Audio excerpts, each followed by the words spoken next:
As long as I'm with you, sugar, let's just run away. Oh, where only the two of us can play out. Let's run away. The sweetest honey, just as sun as a nice and warm afternoon. Hello. Smiling face, your loving grace could light up any room. Life any room. Now I won't change, but I will change to let you. I'm not dreaming, 'cause Hello. this doesn't come every day. And I've got a couple of words that I like to say. Y'all don't remember that song, do y'all?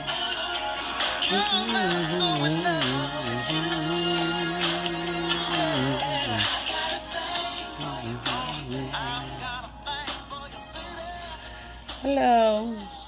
I don't know how familiar this page is with what's been going on with the election that happened on August 3rd. But anyway, I filed a petition or a filing in court an object. Well, it wasn't even an objection. It was a complaint against the election office and some other people that showed to be involved. However, I'm not going back through that story right now. I have plenty of lives on it. But what happened was Chris Steineger had reached out a couple of weeks ago and said that he had found some anomalies in his test results as well, and that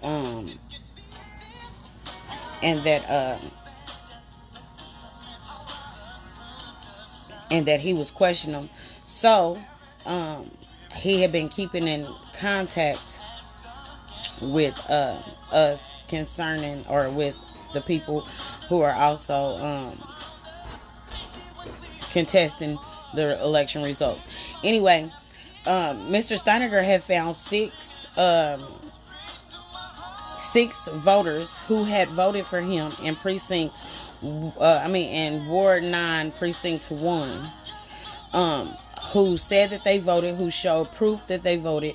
However, that person did not show up as voted on the registration list. Now, that's 6 people right there. Now, when the election office reached back out to Mr. Steineger to explain what happened, they said that because Ned Kelly, who was running against Tom Burrows, who is half the county, that is 4 districts worth of precincts, he was disqualified on some BS, saying that he didn't live inside the district, but they knew that 2 months prior when he signed up. And if they didn't, then something happened during the election which made him not qualified anymore, which would not fall on him but would fall on whoever other higher up, the election officer, whatever. Anyway, so when Mr. Steineger called and contested those 6 votes in Ward 9 and Precinct 1, what was told to him by Francis Shepard was, because Ned Kelly had to be disqualified, his name was on the ballot, so they had to open the back of the voting machines that Mr. Kelly would be on, and to change some different things inside of there to make it, I guess, where Mr. Kelly wouldn't show up on the ballot. In doing so, it made those 6 votes for Chris Steineger disappear and be hidden in a hidden column. They say that they couldn't read. However, those 6 votes were supposedly added on to the total score that Mr. Steineger received. Now, first of all, if they can lose 6 votes for Mr. Steineger and say that they were hidden out, who else knows in half of the precincts? And that is half of the districts. There's a total of 8 districts. And Mr. Tom Burrows covers 4, and Melissa Bynum covers the other 4. Well, Tom Burrows is running right now. Ned Kelly was running against him, so that means that he had half of the county's precincts.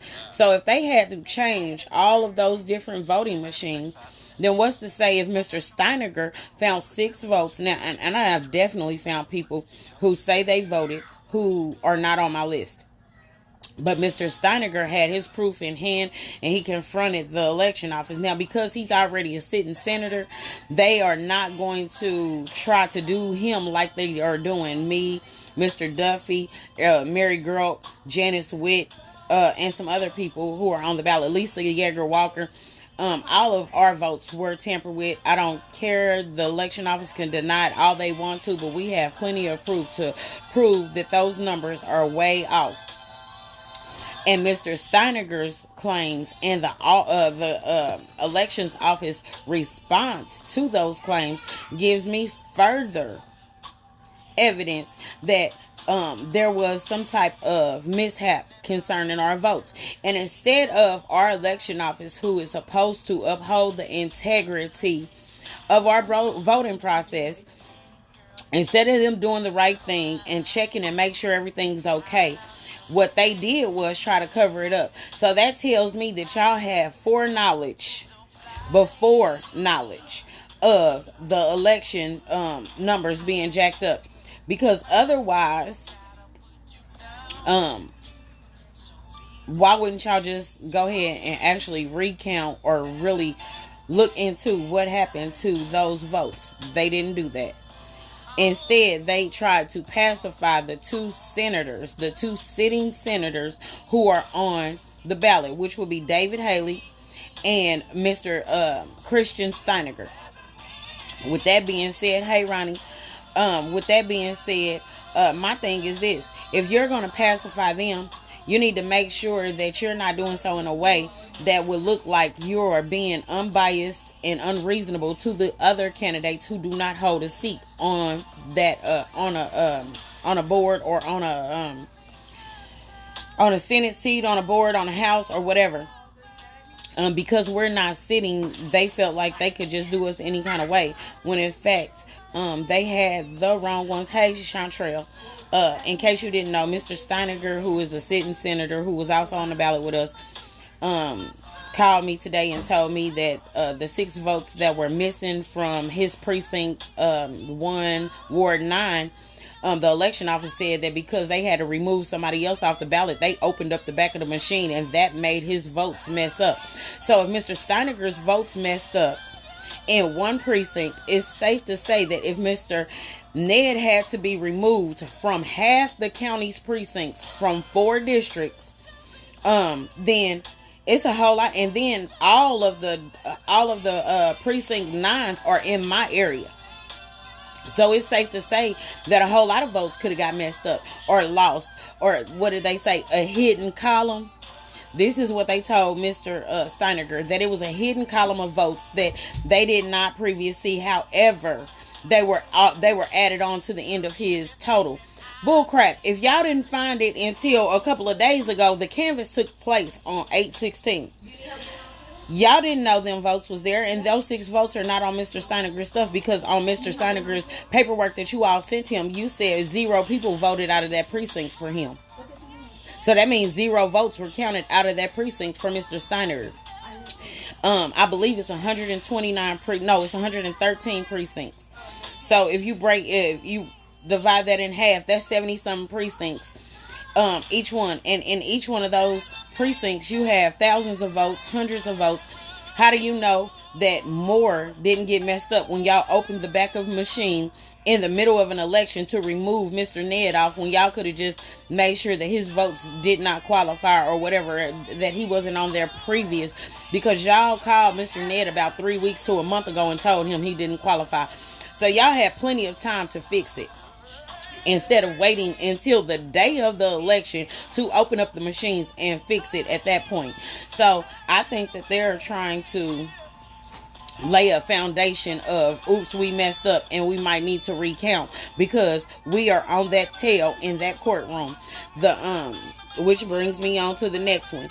I'm almost done with my contest of their motion to dismiss. Their motion to dismiss was invalid.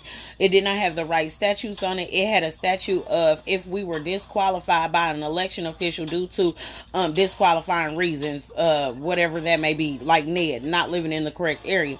It didn't cover what we claimed, that there was a conspiracy to defraud the voters of a fair election here, election in which they voted for who they wanted and you guys picked who you wanted. So that does not line up with ours at all. So Miss Duffy, she created her own argument, and I created my own argument because my argument is aggressive, and I want it to be aggressive because I want them to know that I'm not backing off of this in no way, no how. If y'all dismiss this on some BS, I will go to the next court because I already know the statute in which to do so. You underestimate me, maybe because I'm from 27th Street, or maybe because I'm not going to sit here and use huge words for what? Wasting my breath. No, you understand exactly what I'm saying when I'm saying it. So regardless if I use big words or little words, you understood what I said.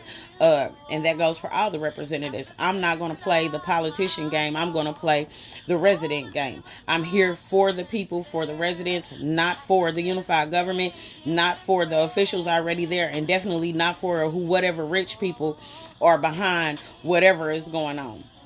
Now, again, I don't know if there's rich people behind it, but everybody keeps saying there is, so I'm just going to go along with their little thing. I'm not playing those games. I'm going to do what I have to do as a registered voter, as a citizen, and as a human being to do the right thing.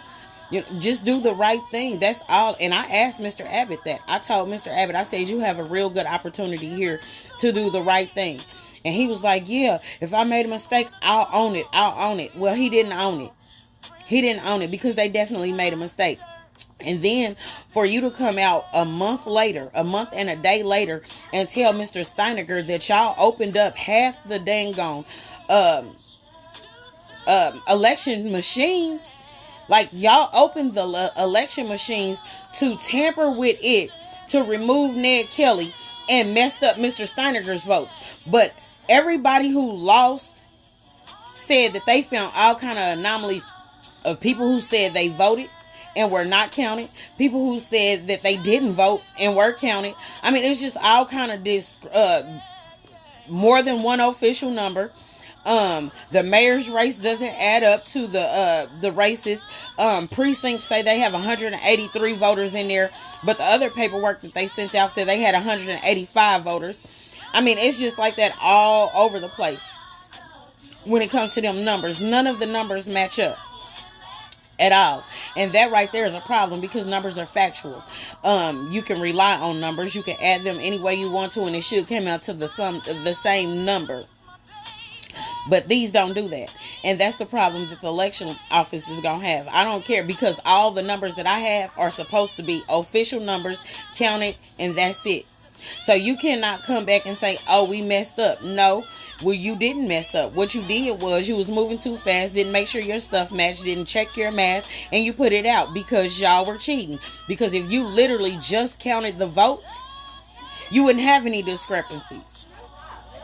If you literally just counted the mail-in ballots that came in, the pre-ballots that people did from July the 24th or 25th on, and then if you counted in the people who came into the polling stations, if you just counted the votes, how do y'all have a discrepancy?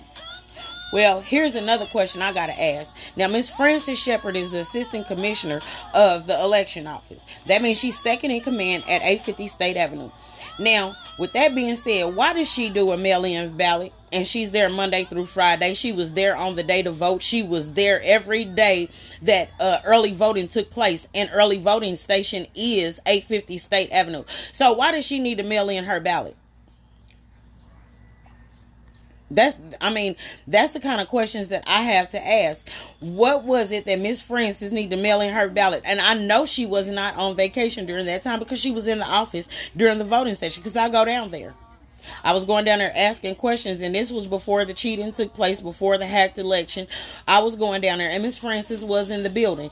So with that being said, what did you need to mail in your ballot for? You could not walk your ballot in to work with you, being that you were going to work every single day of that week. Anyway, so that covers Mr. Steiniger in my court case. As soon as we go to court, I believe it's going to be on the 10th actually it might be the 9th or the 10th. Miss Duffy might even want to do it on the 7th because we have an allotted time that we have to file and do certain things. So she might want to go in a little bit earlier than the 9th just to make sure that we cover that time. But after that day, I will release what I wrote as a rebuttal to their motion.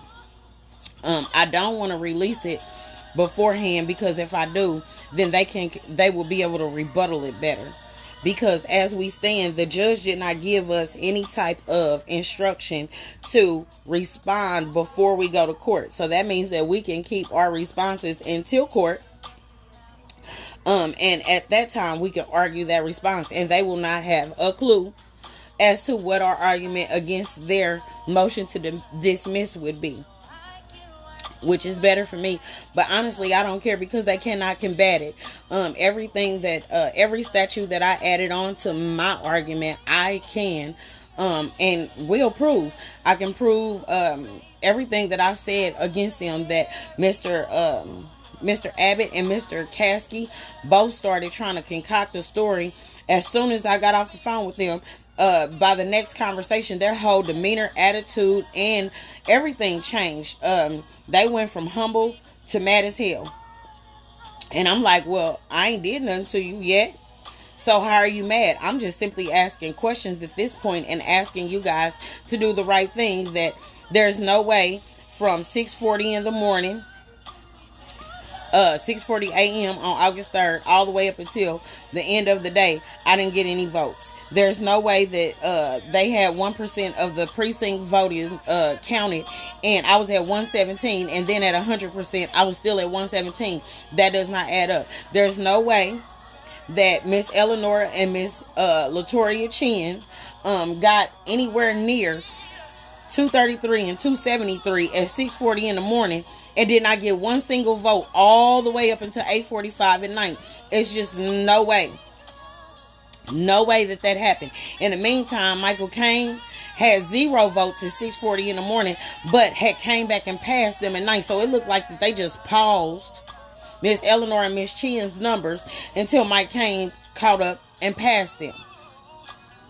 See, I have all kind of things that show. Not to mention the other things that we found during the other after the process, when we ordered the breakdown of the precincts, when we ordered the number of people who actually cast the ballot and that ballot was valid and went through. So we wanted a list of everybody who actually voted on the 3rd. When we got that list, it was hella discrepancies there. So my thing is this. Because I went there immediately on the next day, it wasn't even 12 hours after the vote had ended. I was already there. Or the counting had ended. I was already at the election office asking questions. And when I came in and I just said, I need a breakdown of my precincts. Now understand, this stuff is supposed to be provided within 24 to 48 hours after the election. These people gonna tell me I have to wait until the 16th. I looked them in the face and I told them, that gives you too much time to play with those numbers. And I meant that. However, it wasn't enough time because whoever in that building cannot add.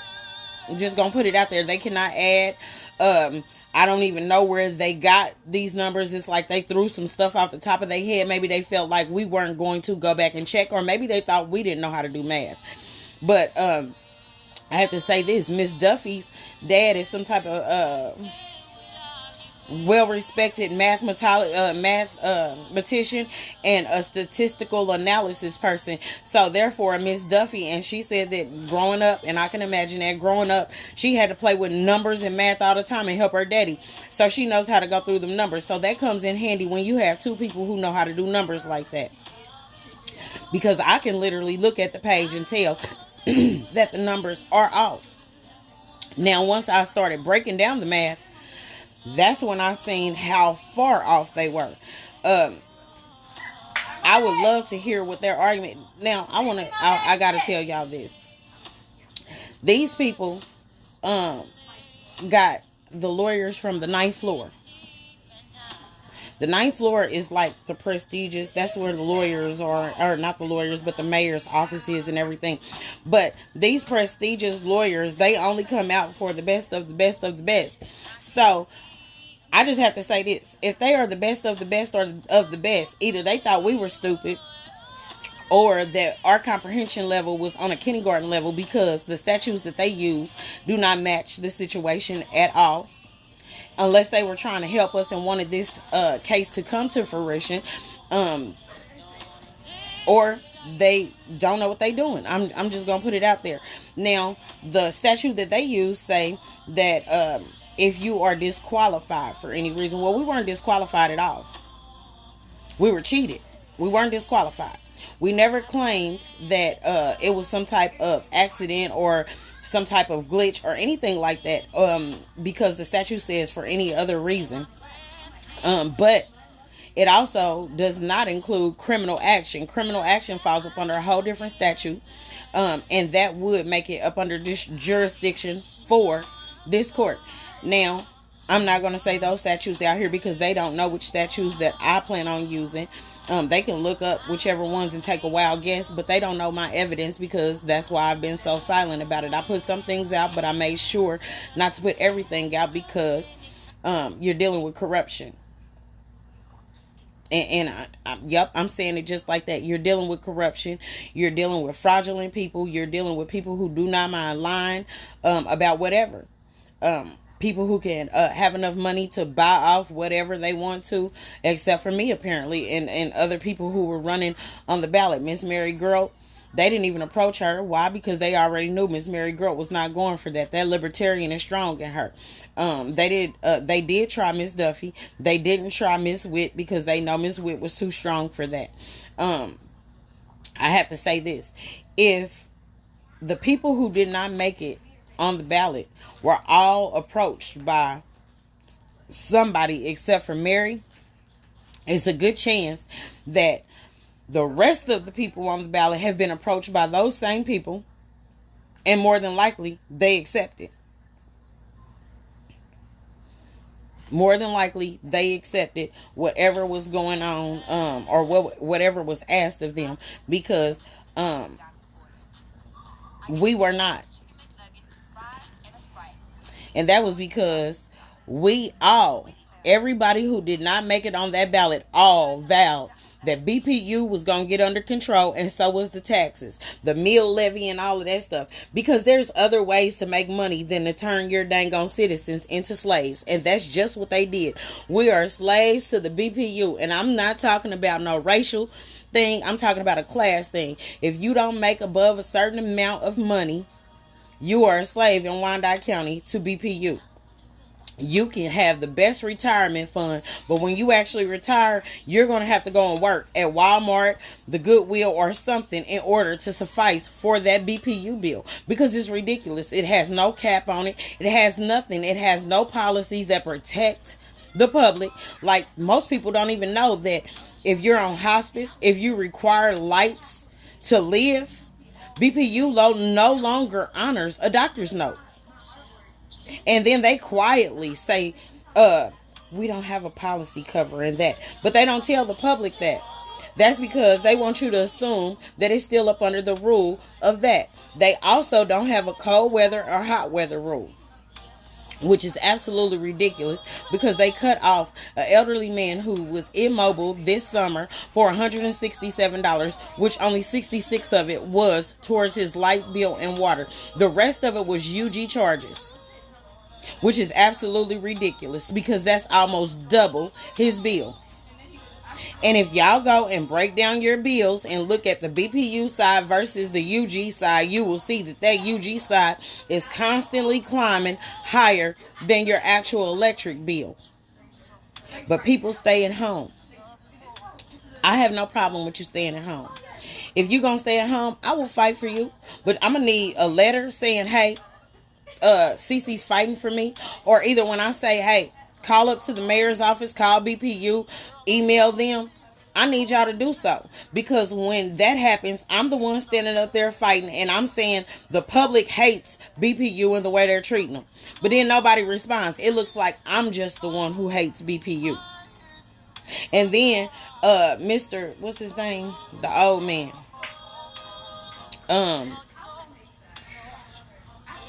Lord, I done forgot this man's name. Mylan. Mr. Mylan want to say stuff like people just want to pay their cable bills and phone bills before they pay their light bill. Because y'all robbing the shit out of us. That's why. Like literally, they don't even bill every 30 days. Did y'all know that? They bill every 20. Most people don't even know that or pay attention that they get more like 14 payments instead of 12 payments a year. They make sure they're going to get some extra money out of us somehow, some way. Then they added on a deposit, $375 to $500. Do you realize we own this company? As a people, we own this company. However, it seems like the company owns us. And that's because we have not stood up and asserted ourselves to take over our own companies, our own municipality. We own the unified government. We own the BPU. But until we act like it, they're going to keep on owning us. I think my video may be long, so I'm going to get on off here. Let me see, make sure I covered it. Oh, last thing. So, shout out to Miss Ann McGill. Thank you very much, ma'am. I will be talking to another newspaper tomorrow. He reached out to me a couple of days ago, and I told him, I gave him the rights real quick. I said, I need your credentials. I need to know what company you work for. I need all the information because I don't know who you are. And he was like, Miss Ann was supposed to call you and let you know. So I scheduled something with him for tomorrow, and I will call Miss Ann and check with her and make sure, in fact, she did send this guy to speak with me about this election. And whenever we do actually do the whenever we actually do the actual story, I will make sure that you guys know when that story is going to post. Thank you guys for coming out watching. Until next time, I'll see you then with the next update on this crazy election stuff and whatever else happens in Wyandotte. Be blessed.